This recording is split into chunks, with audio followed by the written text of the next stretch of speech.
people ask me lots of questions all the time about who should I invest with, what's the best area to invest in Playa del Carmen? Should I go to Tulum? Should I go to Riviera Maya? Is it Cancun? Is it Puerto Morelos? Puerto Aventuras? Where should I develop, right? And I figured, instead of me making up the story and telling you guys, because I'm not a developer myself, I figured I would invite a developer to a conversation. So right now I'm with Denisse Garcia, and she has her own development company. She comes from a long line of developers and family. And I'm going to ask her basically in front of the camera, let you guys hear from the horse's mouth the top answers. So Denisse, who are you? Hola, ¿cómo estás? Bien, gracias. Qué bueno, muchísimas gracias por la invitación. Gracias a todas las personas que están viendo este video. Y pues encantada de poder compartir con ustedes nuestro conocimiento como desarrolladores y también nuestro conocimiento en el área comercial y legal dentro del real estate aquí en la Riviera Maya. Awesome. That's a lot. So basically, in a nutshell, she's a lawyer, an attorney. Her families are developers. They've been in the real estate industry, so she's kind of got the whole thing, right? So she gives the advice of not just from the developer point of view and try to sell you a project, but backs it up with the legal, ramifications of doing things the wrong way and the right way and how to protect your investment in the Riviera Maya. So Denisse, why did you choose the Riviera Maya? Why are you here? Why are you developing in the Riviera Maya? Claro que sí, Alberto, les quiero platicar pues un poco acerca de esta historia. En mi familia iniciamos desarrollando aproximadamente hace como 7 o 8 años. Hubo una oportunidad que se visualizó dado a este crecimiento que Tulum empezó a tener hace aproximadamente 10 años. Antes de que supiéramos del Tren Maya o del aeropuerto, ya empezaba a haber mucho crecimiento, por ejemplo, en la zona de Aldea Sama. Y personalmente, mi papá hace 8 años decide comenzar a desarrollar en la zona de Aldea Sama, con un grupo muy fuerte que está en la zona. Y pues al día de hoy, él de manera personal, su experiencia, ha sumado 8 desarrollos como trayectoria, todos en Aldea Sama y uno en Celo Sama, ahí en Tulum. Okay, so this is awesome. That's a great story. So in essence, it wasn't just I'm going to jump on the train right now, no pun intended, with the Mayan train in the airport. I'm going to prospect. I've talked about prospecting a lot. I've talked about how when my family first started selling real estate in Riviera Maya back in 2007, when I was involved, and my mom in 1996, we were selling Tulum as a 15-year investment. In other words, people were buying Aldea Zama in 2008, expecting that in 15 years things are going to happen. Well, her father saw that vision, and her father saw the importance of Aldea Zama. We've all heard of Aldea Zama, Aldea Zama, Aldea Zama. It's been everywhere, right? It's like a benchmark now in Tulum. It's like Tulum, Aldea Zama. And her father believed in that, and 8 developments later, that's huge. It's a lot of money involved with that in prospecting. So her history behind that makes a lot of sense. Our family came down here, started investing down here, and there's a lot of belief, a lot of trust. So I'm going to ask her a little bit more of a difficult question. So Tulum is the big boom. Mm-hmm. The Mayan train is coming, the airport's coming, and all this big hype around Tulum. Why did you choose a small fishing village like Puerto Morelos? Ok, la aventura de Puerto Morelos inicia en el año pasado, precisamente, cuando mi papá empieza a hacer un poco de land scouting fuera de Tulum, porque pues Tulum realmente ya lo que teníamos que hacer en Tulum ya lo hicimos, y él en esta búsqueda de nuevas oportunidades de desarrollo inmobiliario y sobre todo de plusvalía a largo plazo, y que fuera una zona en la que apenas está comenzando el crecimiento como Puerto Morelos, él empieza a hacer este land scouting y se da cuenta que Puerto Morelos es la joya del Caribe mexicano escondida.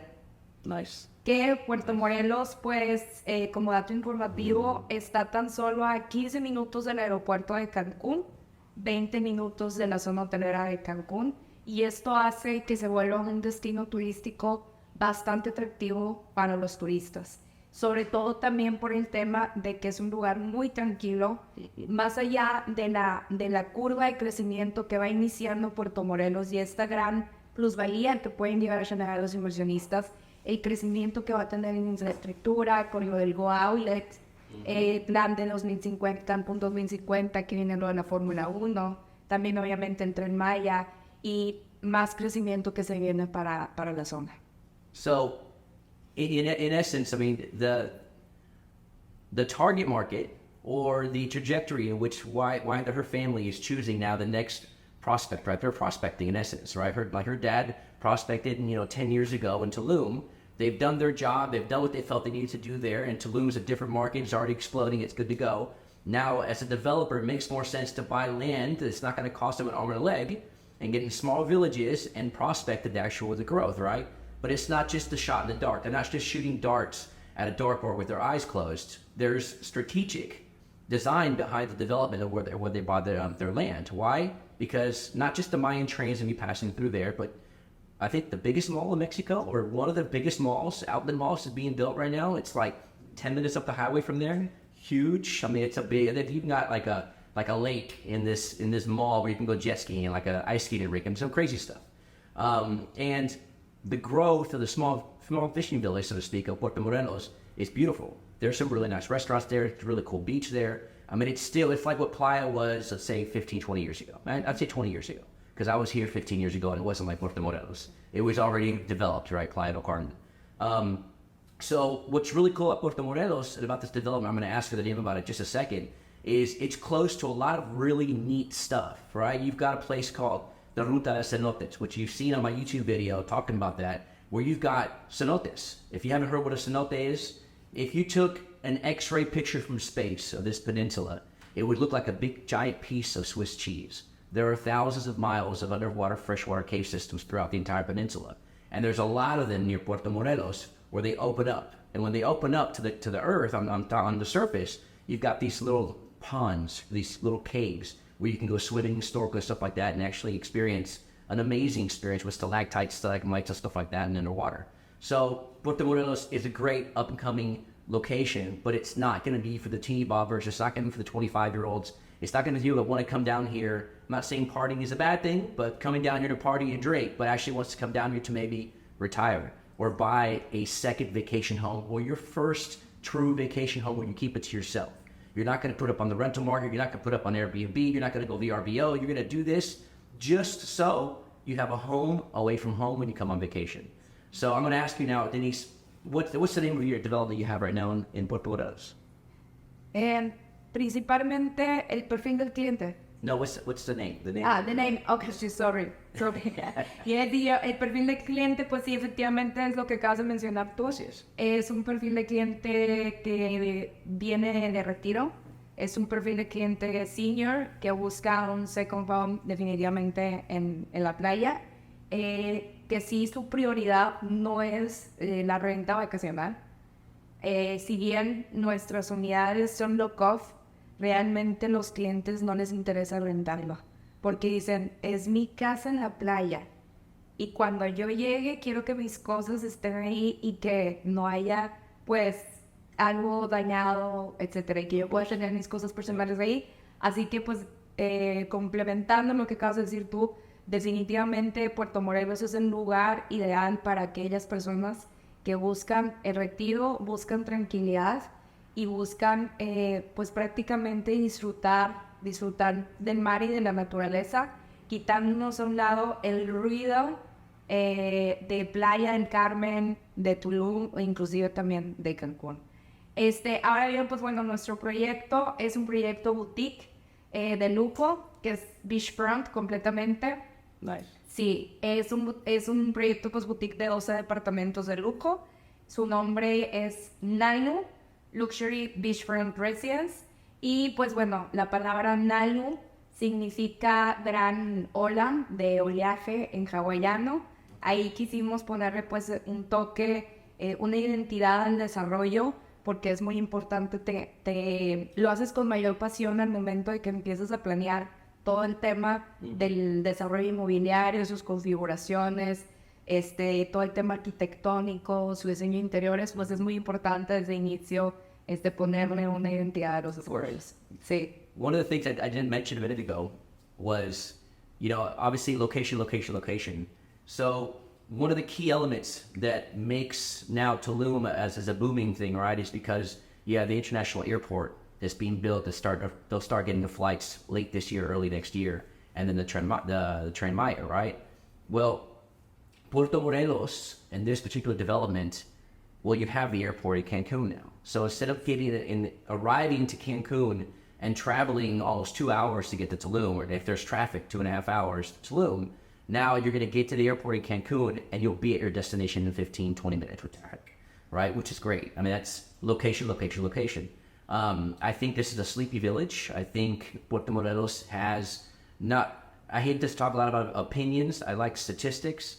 And statistically speaking, the age group in Puerto Morelos is higher, right? You're not going to have the bars with the techno stuff like that. You're going to have the old school bars with the palapas, people having a beer, listening to Leonard Skinner. I mean, it's super, super cool. The ambiance that you're going to have in Puerto Morelos, and the location's amazing. So why did you choose a Hawaiian name instead of a Mayan name? Sí tuvimos opciones de palabras mayas, y palabras inclusive creo que hasta árabes y hawaianas. Interesting. Sin embargo, por lo que queríamos transmitir en el desarrollo, decidimos por una palabra hawaiana. Sí. Cool. Okay, that's cool. Okay. Sí. So let's lift the skirt. Let's look under the skirt for a little bit, right? And get a little more details about the place. So Nalu's in Puerto Morelos. How many total condos are there in Nalu? En total son 12 departamentos. 12. Locos. Nice. Todos. So this is not a huge monstrosity. I mean, you guys have built big ones, right? You've built big giant places that have 250 units, stuff like that. So now you're going to a small fishing village, to an off-the-grid, so to speak, place to start developing, prospecting. And instead of building a monstrosity, then a big giant complex, you guys are building 12 units, oceanfront, like literally on the beach. Sí, están en la playa, en primera línea, tal cual. Tenemos inclusive hasta metros ganados, una concesión de metros ganados en el mar, o sea, vamos a tener área de playa y camastros y todo. Nice. Y pues bueno, de estas unidades tenemos unas unidades que su vista es completamente beachfront, ya abres las cortinas y tienes el mar. Y hay otras que son ocean view, que significa pues que es una vista paralela hacia el mar. Okay, so where's parking? Okay, Where am I gonna park? Okay, bueno, algo que nosotros nos dimos cuenta cuando hicimos el estudio de mercado de Puerto Morelos el año pasado es que ningún desarrollador en la zona te ofrece estacionamiento suficiente para los propietarios, ¿sí? Y sobre todo estacionamiento ya escriturado, que el cajón de estacionamiento sea tuyo. Okay. Nosotros tomamos la decisión de poner igualmente 12 departamentos, 12 plazas de estacionamiento, en cajón de estacionamiento, un parking por departamento y ya escriturado. So this is cool. So I mean, if all the developers that I've been looking at, developers we've talked about, haven't really focused on selling anyone in particular. This is probably the first time I've actually put a development up on the stage with me. But most of the developers in Tulum, in Playa del Carmen, they're going to build 25, 50, 100 condos, and they're going to have 15 parking spaces, 9. But there's a reason behind this. They're not trying to take away from the custom of the end user. They're doing this because realistically, these are vacation condos, right? So it's really for Airbnb and stuff like that. And most people don't have a rental car. I mean, I can walk you through some of the rental property we've got. And the parking lot, the garage is empty. I mean, literally there's 2 cars and there's 20 spaces empty. So it's not really an issue with space. People think that's a problem, but really it's not as big as we think it is.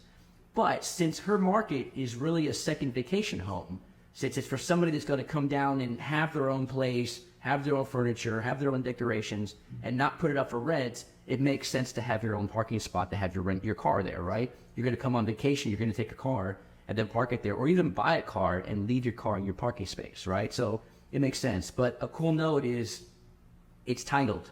It's part of your title, of your ownership. So you own that parking lot, that parking space in the building, which is awesome. Now, did you guys do subterranean parking? No. What did you guys do? Es a nivel de calle. So you guys built a garage, and then you built on top of the garage? Es en planta baja, de ground floor. Yep. Y a partir de ahí ya inicia first floor, la primer planta de departamentos, segunda, tercera. In the ground floor los estacionamientos, el lobby, gym, un coworking y la piscina a nivel de mar. Y ya el mar. Okay. Sí, todo es completamente a nivel de calle. Super cool. Sí. So basically, it's not underground parking, right? Which is nice. It's a super savings for you. Y escuchado, sí. As a developer, I mean, you're not spending a lot of money. Exactamente, sí. And that saving obviously passes on to you guys, the end user. I've said this before, you know, on some of the developments that I've done walkthroughs, if you start importing materials from other places in the country, your price ends up going up because you have shipping. Or if you're importing things from across or overseas, you're going to pay an obscene amount of money for tax. This is passed on to you guys. So when a developer decides to make a change, it's not going to go underground parking, which is a huge savings for them. The savings and it comes back to you guys. So instead of having a condo costing you $1.5 million, $2 million because they have that kind of stuff, they've got prices like what they have in Nalu. And Nalu, what's the least expensive one in Nalu? Aproximadamente los departamentos ya con nuestra oferta comercial van entre los $600,000 hasta $1 millón, que ya serían los penthouse. Sin embargo, pues tenemos diferentes descuentos ahorita dependiendo qué tanto del cliente de enganche. O sea, ahí se aplica un descuento por medio al ser un desarrollo en preventa. Okay, so in essence, it's the standard, right? That they're not new to the game, right? So all based on your down payment, there's always just some of the play in there on the pricing structure. But from $550,000, $600,000 up to $1 million for the penthouses. I'm assuming that the $600,000 condos are facing the jungle. Exactamente. Right? Esos son aproximadamente es el monto de los que ven hacia el manglar. Que tenemos el manglar de Puerto Morelos a una cuadra de Nalu. Y esos departamentos, además de tener la vista al manglar, ven de manera parcial al mar. Okay, so even if you have the manglar view, you still have a partial view of the ocean, Sí, right? Por los balcones. Okay. Sí. And how big are the condos? How big are these units? The size, the menu. Ok.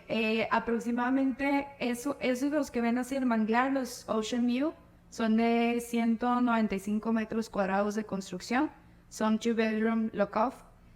Cuentan con lavandería en cada departamento, su cocina, sala, comedor, balcones y 2 jacuzzis. Algo interesante en nuestro proyecto es que cada habitación de cada unidad tiene su propia terraza y su propio jacuzzi. That's huge. Sí, la verdad es que están muy, muy grandes. Las unidades que tenemos Beachfront View son aproximadamente entre 142 metros a 145 metros cuadrados de construcción. Hay una ligera variación por el tamaño de los balcones, pero interiormente es lo mismo. Y pues bueno, actualmente nos queda también un penthouse de 3 habitaciones con vista al mar y un penthouse que miden casi 400 metros, como 380 metros cuadrados de construcción, de 4 habitaciones, que tiene Mangar View y Ocean View de Niagara. So when you're thinking about a second vacation home, right? Sí. It's something that I talk about all the time to either my customers or friends in our conversations. So we forget sometimes when we're walking through a condo, we're like, man, this kitchen is too small, or man, this bathroom is too small, the bedroom is too small. But we realize it, or we forget to remember that it's not a place to live. It's a place for vacationing, right? You're going to go there for a week. You don't need to have a huge kitchen. You don't need to have a huge bathroom. But when you're looking at buying a vacation home, you got to start thinking of, how do I live back home? Do I live in a studio in my house back in Monterrey? Do I live in a studio back in Austin, Texas? Where I live? No, I live in a home, a standard size home, right? 2,000, 3,000, 4,000 square foot house. Well, these places are big, right? That's something that it's a unique thing that I remember seeing when I first went and visited months ago, when it was just beach still. I went and saw them at the little trailer. And 195 square meters, I'm not a 2,000 square foot condo. 2,000 square foot of construction, you know, we're talking about roofed 2,000 square feet. You know, that's massive, you know, and I love the strategy as well. They're giving you the bigger units that has the Manglar view, and the units that are a little bit smaller, I'm not saying much smaller, we're still talking about 1,500, 1,600 square feet, you know, 140, 250 square meters that are the ones on the ocean front. And then you've got the big mamas upstairs. You've got a penthouse, it's 4,000 square feet that has a view of the Manglar partial view of the ocean. And then you have the oceanfront penthouse. These are 4-bedroom condos. These are, I mean, that's a lot of space. So, I mean, you could have divided that space into smaller units. You could have put studios, you know, if you want to. Why did you do that? No quisimos hacer estudios Y no quisimos hacer más unidades precisamente porque lo que estamos vendiendo es un second home y es exclusividad y lujo. Si nosotros poníamos unidades estudio por querer hacer 20 unidades, 30 unidades que las podíamos hacer, nuestro desarrollo ya no iba a ser un desarrollo exclusivo. Perfect. Así que al ser un desarrollo pequeño de 12 unidades, tú lo vuelves exclusivo, en donde todos los vecinos se van a conocer, en donde si llega a haber conflicto con algún vecino, se puede arreglar fácilmente y que todas las amenidades siempre también se van a mantener en buen estado, en buenas condiciones y todo. Como dicen, la red es que entre menos gente haya, menos problemas va a haber. Of course. Sí, eso es un punto muy importante que nosotros como desarrolladores, digo, fácilmente pudimos haber dicho, podemos construir 40 departamentos, porque la experiencia ya la tenemos de hasta 260 unidades, ya las hemos hecho, ¿sí? Pero también es ponerte en los zapatos del inversionista, de quien te está comprando, y decir, oye, imagínate tener 100 vecinos, 50 vecinos, el caos que se va a hacer, el ruido que va a haber. Y ahí es donde decimos, es que no queremos eso. Queremos que quienes los compren e inviertan con nosotros y confíen en nosotros, se sientan tranquilos, estén a gusto, sepan que no va a haber ruido, que va a haber obviamente su reglamento económico y todo, pero que va a ser un ambiente familiar armonioso. Nice. Y exclusividad. So, I want to make sure have this point come across to you guys. Is I'm not here selling you Nalu, right? What I wanted to do, the reason I brought Denisse with us was I wanted to get a perspective on how does a developer pick a location? Why does a developer pick different locations?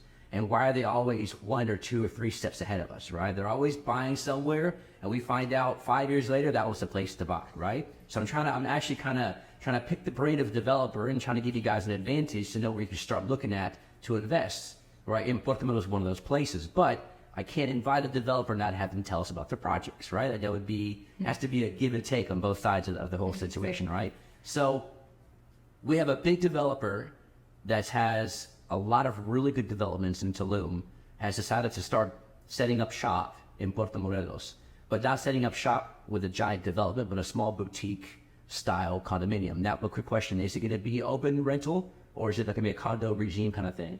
Va a ser completamente administración libre. Okay. Sí. So if you want to do the condo hotel, this is not the place, right? They're going to let you have your own rental company, your own property management company, which is great for the area. There's a lot of small businesses that do property management that you're going to help. You're going to give them the opportunity to start making money as well. But if you choose to do the rental side, so one of the key things that she said right now was the community, the unity, right? The reason why they chose to do 12 units is you're not going to have 100 neighbors. They're all going to be owners. They're all going to know each other. You're going to have the same WhatsApp group. You'll be able to look out for each other's backs, try to help each other out. And it's a smaller community, and it's more exclusive that way. It's not going to be 1 of 100 or 1 of 200, right? So I'm glad, Denisse came. I'm glad Denisse shed some light on Puerto Morelos, it's a sleepy village, right? And there's a lot going on in Puerto Morelos. If you've seen some of my videos, we've got some stuff cooking out there right now as well that I'm going to have you guys look at later. But I wanted to give some credibility behind the destination by bringing in a developer that's building in that area right now. And I think, Denisse, I want to thank you very much for coming and sharing your experience with us, sharing the information with us. If you're interested in Nalu or if you're interested in Puerto Morelos, shoot us a DM, let me know. I'd be more than happy to get you talked with Denisse. Matter of fact, I think one of my first sales when I got back into real estate was with Denisse in Tulum, So she's very good, and she brings the legal side and also the real estate side, and it's amazing. I want to thank you very much for coming. Muchas gracias. Por último, antes de concluir, quisiera pues compartirles un poco a tus inversionistas en cómo ellos, al ser extranjeros, pueden adquirir propiedades aquí en México. Creo que es muy importante platicarles que si ustedes son ciudadanos americanos o canadienses o europeos o viven en otro país que no sea México, ustedes pueden ser legítimos propietarios de un inmueble aquí en México a través de la figura del fideicomiso o trust en inglés, en donde este trámite se hace con la Secretaría de Relaciones Exteriores, y esto hace que al momento de que tengamos nuestras escrituras con notario público, ustedes sean legítimos dueños de la propiedad. Sí, es muy importante mencionarles esto porque ustedes sí pueden ser legítimos dueños de una propiedad en nuestro país, siempre y cuando se haga a través de la figura de un fideicomiso. What's cool about this, what she just said, is you guys have seen all these videos that I've done.